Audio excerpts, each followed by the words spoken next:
Welcome to அபி சமையல்.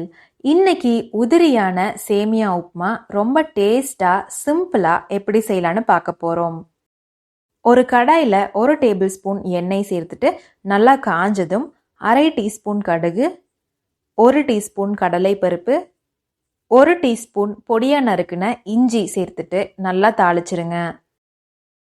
இப்போ இதுல பொடியா நறுக்குன ஒரு பெரிய வெங்காயம், 1 கேரட், 10 பீன்ஸ், 1 கொத்து கறிவேப்பிலை, 2 பச்சை மிளகாய் சேர்த்துட்டு நல்லா வதக்கிடுங்க. காய்கறிகளை நல்லா பொடியா நறுக்குனீங்கன்னா சீக்கிரமா வெந்துருங்க. காய்கறி எல்லாமே நல்லா வதங்கினதும் சேமியாக்கு தேவையான அளவு தண்ணீரையும் சேர்த்துருங்க. நான் இன்னைக்கு 180 கிராம் சேமியாக்கு 400 மில்லி தண்ணி சேர்த்துருக்கேங்க. இது கூடவே சேமியாக்கு தேவையான அளவு உப்பு சேர்த்துட்டு நல்லா கலந்து விட்டுருங்க.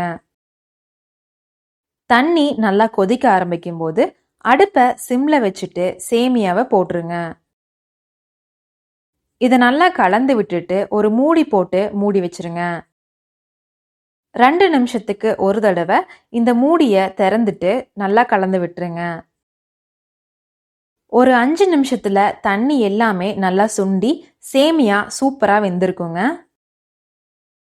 இப்போ அடுப்பை ஆஃப் பண்ணிட்டு திருப்பியும் மூடி போட்டு 5 நிமிஷத்துக்கு அப்படியே விட்டுருங்க. இப்படி நீங்க வைக்கும்போது சேமியா கொல கொலன்னு இல்லாம உதிரி உதிரியா சூப்பரா வந்துருங்க. இப்ப பாருங்க, 5 நிமிஷத்துல சேமியா ஒன்னோட ஒன்று ஒட்டாம தனித்தனியா அழகா வந்திருக்கு.